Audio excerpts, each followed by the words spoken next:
Let's talk about intros and conclusions, specifically for what intros and conclusions will look like in an analysis paper. So, as always, you want to keep in mind that you're not just writing analysis paper for your teacher. You want to have in mind a particular type of audience and a particular type of purpose. So, why would you offer this analysis to the world? What types of things do you want to say about these types of advertisements, right? So, think about audience and purpose as you're making choices about what your introduction and conclusion should do. So this slide is straight from the other intros and conclusions presentation because a good introduction should do the same things. You're just going to adapt your approach for the particular type of paper that you have. So we know we need to engage the reader, we know we need to provide any essential context or background information for the reader, and we know we need to present our thesis as well. So what will that look like? Particularly, the first lines of the intro can be really a little bit tricky for beginning writers when they're writing a paper like an analysis paper. So remember, when you're first starting your intro, there are 3 different ways that you can begin: the practical, the philosophical, or the poetic. And just about every approach to an introduction is going to fall within one of these 3. So it's a good way to think about the different types of approaches you might take. In an analysis, in an ad analysis paper, if you're going to do a practical introduction, that will mean you're going to begin with a basic overview of the ad, and that's legit. It's okay to just begin by telling us what you're analyzing, by giving us the introduction to the ad itself. You could also choose a philosophical intro, which would begin with some social commentary on the type of advertising relevant to your ad. You don't want to get too general, but begin by offering some, theories about American culture, theories about advertising, theories about these manipulative types of techniques. Or you could choose a poetic first few lines where you begin with a vivid description of the ad itself and just sort of go straight into that vivid description. So let's take a closer look at these 3. The practical introduction, we know it provides necessary background, contextual information. So for an ad analysis or any type of rhetorical analysis, you could provide specific information about the product itself. So you could talk about the shoe company or the shoe brand and who they usually market towards. So you're going to talk about audience in the introduction as well. You're going to give an overview of what the ad contains. So not getting too specific with the different details of the ad, but just sort of giving us the overall picture of what the ad actually shows. Keep in mind as well, if you choose to use a source, you absolutely have to cite it. So if you look up any information about the brand or the product, so for example, if you look up marketing of Nike, like who are Nike ads marketed towards, something like that. If you look up anything like that, you absolutely have to cite it. So definitely check with me beforehand to make sure that you're not accidentally plagiarizing or citing incorrectly or something like that. And you don't really need any of that, but some students feel like that would really help their introduction. Here's an example of a practical intro, and this is straight from the example essay we've been looking at for the Johnnie Walker whiskey. The advertisement for Johnnie Walker whiskey, where flavor is king. So it literally begins by just telling us what the ad is, and that's okay. In an analysis paper, your first sentence does not have to be flashy or gimmicky. You can just start by giving us background information. This popular magazine is marketed toward an audience of active older men or active men in their 20s, 30s, and 40s. So we begin talking about audience, and then we have the overview of the ad. It features a well-dressed male main character seated in a black leather chair surrounded by a lush aristocratic scene. So in this intro, we mentioned the audience.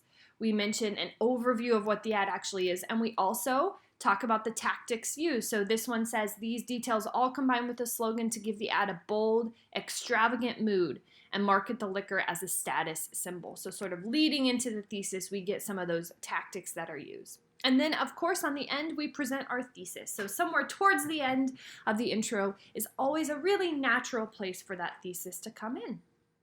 So that's a practical, very highly practical intro because it just tells us what we're analyzing, who the audience is, and the main types of tactics the paper will be getting into.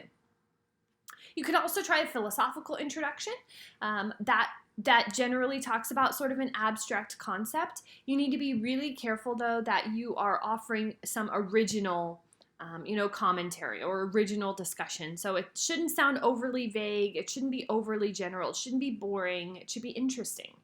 So for an ad analysis paper, that might look like offering original social commentary on advertising itself, on our consumer culture.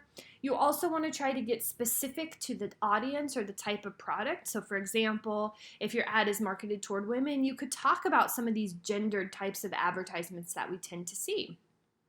Just be really careful. You should not be Googling for, these types of commentaries to appear in your essay. If you're adding a commentary, it should be your own commentary based on sort of your own observations and your own knowledge about the culture that comes from living in the culture, right? So remember, if you do use a source, if you do Google for anything that you would include in the intro, you absolutely have to cite it. Another idea is, and one that I encourage, is to use Masters of Desire to inform your analysis. So Masters of Desire offers some really punchy quotations that are related to the types of ads that I put in the ad bank. So your analysis will probably be related to some of those quotations. So you can use Masters of Desire, sort of talk about some of the concepts in Masters of Desire, and then begin to relate those to your ad in the introduction. So here's an example of philosophical first lines. These could be the first lines in your paper. Some women do and always have craved a sense of beauty and class. American culture sets standards for women to be beautiful and luxurious, and even women who reject these ideals have been taught that beautiful is a standard for them. Recognizing this, L'Oreal uses these standards to their advantage, okay? So these are just the first lines. It would then go on to talk about the specific ad. So keep in mind, even if you choose a philosophical or poetic type of introduction, you also need to provide background information too. You'll just do it sort of next. So these are the first lines of a more philosophical intro because it's offering that social commentary or that cultural criticism that the paper will then continue to echo. If you do choose to use a quotation, please use this slide to help you use that quotation correctly.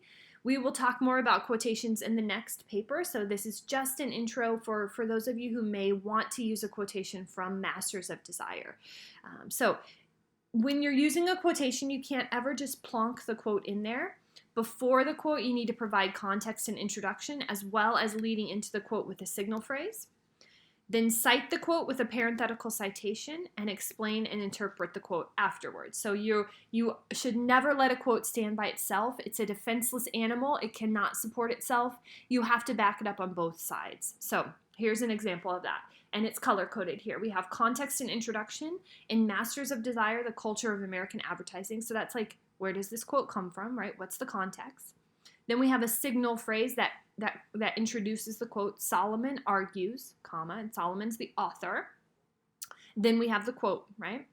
After the quote, we have the parenthetical citation, which includes the author's last name and the page number.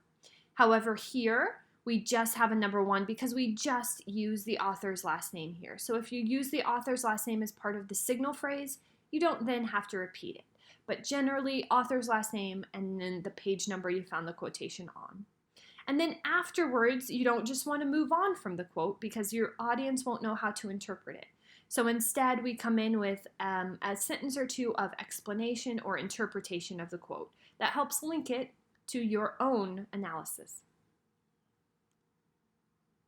So if you choose to use a quotation, make sure you use it correctly and integrate it smoothly into your writing. And I do recommend that if you use a quotation, you pull from Masters of Desire because, like I said, all of the ads in the ad bank are somehow related to that.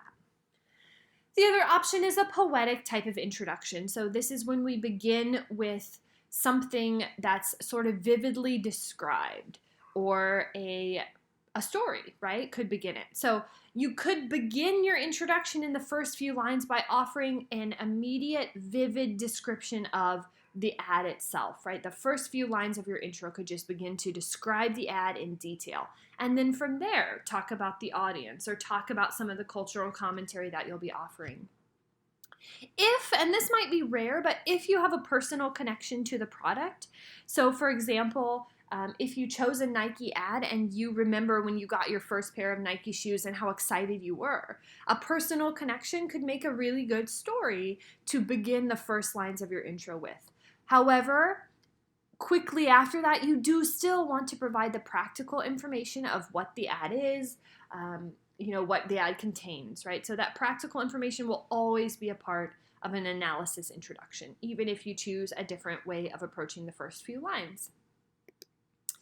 Now, for your conclusion, definitely remember to think about audience and purpose. What do you want this analysis to sort of offer to the world? Why might this be meaningful to other people? So an academic conclusion should always do the same types of things regardless of type of paper. Again, we're just going to adapt the conclusion, the roles of the conclusion to fit this type of paper. So we remind very briefly of what we've talked about, and then we sort of move beyond the paper to talk about the significance of all of this, to add some final thoughts, to broaden the paper beyond just this ad and talk about this type of advertising technique in general, or how it works on people, how it impacts our culture, how it impacts the audience. Here are a couple student examples from the previous semester. So here's a thesis statement for this paper. It was a toothpaste ad, and it had, people at a party having a good time, smiling. So their claim is it associates the toothpaste with a carefree lifestyle and gaining social acceptance. That's sort of the implicit message. You got to have a crest smile in order to be accepted by others. Here's their conclusion. By marketing this product as a way of improving a person's life, the details of this advertisement are more likely to make a person believe that in order to improve their life, they need to use Crest. It creates an illusion that people have white teeth and being more popular probably, while living an overly exaggerated, happy, carefree life, which in return makes the viewer evaluate their own life, wondering if their lifestyle matches the one featured in the ad. So we have this conclusion focuses a lot on how this ad impacts the audience and how this type of advertising impacts the audience. And they're talking about really that these types of ads are kind of problematic because they sneakily trick us into thinking we need a name brand toothpaste to be liked, right? To be accepted socially.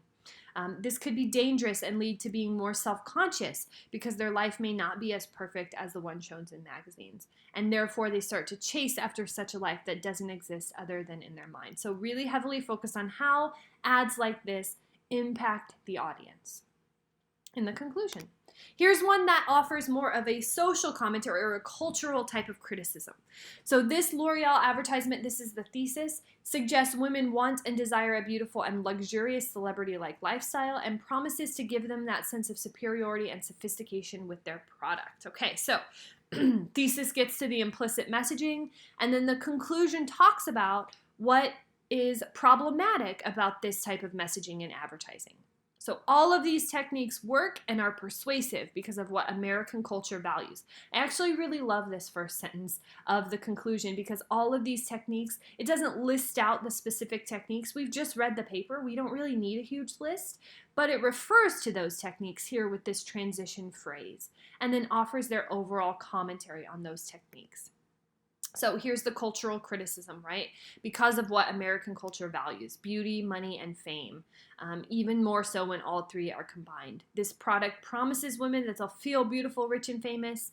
And then the ad promises a sense of a certain lifestyle that all women subconsciously desire because of, advertising like this. So here we have some cultural criticism, as well as talking about how ads like these impact individual audience members, right? The people that they're marketed toward, as well as why it works on our culture, why this type of advertising works on our culture, and why that's kind of not okay, right? And that's what you want to think about in the conclusion. The conclusion should do more than summarize what you said already. It should move beyond that to talk about the commentary that you want to offer about what this type of advertising means and why it's important to notice, why it's important to be aware of. So, go forth, good luck, and let me know if you have any questions. Bye.